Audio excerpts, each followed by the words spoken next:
along with my colleagues, Senator Byrd, Bond, Burr, Feingold, and Webb, would authorize $15 million in funding for Gulf War illnesses within the Department of Defense's congressionally directed medical research programs.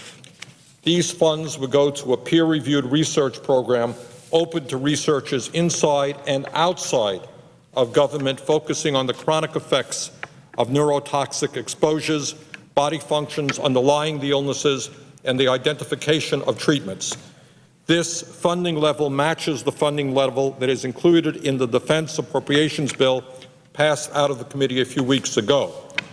This research is done by the Congressionally Directed Medical Research Programs, which is a research organization focused on finding and funding the best research to eradicate diseases, to protect the health of current, future, and former members of the armed forces, while also benefiting the overall health of the American public.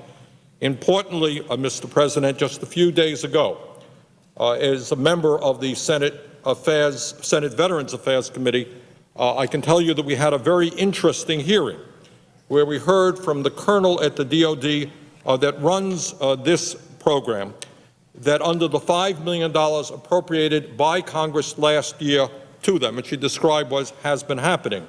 And she reported to us that there was a great deal of interest in the initial solicitation for research proposals. They received 80 proposals, and they recently granted $4.4 million to 9 researchers from prestigious academic institutions across the country to find treatments for Gulf War illness. Mr. President, the truth of the matter is this is an issue that I and many others in Congress have been working on for many, many years. The reality is that in the first Gulf War, as a result of service in the first Gulf War, we have today well over 100,000 soldiers who are suffering, veterans who are suffering from a myriad of illnesses, which we call Gulf War illness. Some of these illnesses reflect themselves as fibromyalgia. Some people have headaches. Some people have short-term memory loss. Some people have gastrointestinal problems. We just heard testimony from a young woman who, as a result of her service in the Gulf, her life has been radically changed and her health has significantly deteriorated. There is a great deal of evidence that many of the children born to those men and women who served in the Gulf, including this particular woman, were born with significant problems and disabilities. I would be less than honest if I did not say that substantial sums of money that went to the DOD and the VA, and believe me, as a member of the Government Reform Committee in the House, I had spent dozens of hours, along with Representative Chris Shea of Connecticut, listening to testimony. And I have to tell you that from many people in the veterans organizations, there was extreme frustration with the actions of the VA and the DOD, who in the very beginning of this process refused to even recognize the problem. And then what they said is, well, maybe it's a psychological problem, and widespread feeling that the VA and the DOD were not responding to the real problems impacting tens and tens of thousands of our soldiers who returned. And we have an obligation. Obviously, right now, all kinds of attention is being paid, appropriately enough, on our soldiers who come home from Iraq, come home from Afghanistan. We're worried about TBI, traumatic brain injury, worried about post-traumatic stress disorder, and we should be. But we cannot, in good conscience, turn our backs on the tens and tens of thousands of soldiers who today are suffering from their service in the first Gulf War. They are hurting. And the good news is that there is now a line of research being developed through the DOD organization that I mentioned before, and that is the Congressionally Directed Medical Research Program, that is beginning to have some results. And without going into a great medical and scientific analysis here, what they are beginning to find, that as a result of the extremely toxic theater that existed in the Gulf War, burning oil wells, pyridostigmine bromide given as an anti-nerve gas agent, DEET, being used to protect soldiers from mosquitoes. Of course, the sarin released when the depot in Camisea was exploded, releasing sarin into the air. What researchers are now beginning to find is that there appears to be brain damage that is the cause of some of the symptoms that our soldiers are seeing. And we're beginning to see more, I think, very promising research in this area. So, Mr. President, my concern is that if you talk to the veterans of the Gulf War, they will tell you that there is a very high level of frustration about the huge amounts of money being spent by people who really didn't even acknowledge or appreciate the pain that our soldiers were experiencing. So what this amendment does is focus research into those areas where we are already seeing some significant progress. And that's what this amendment is about.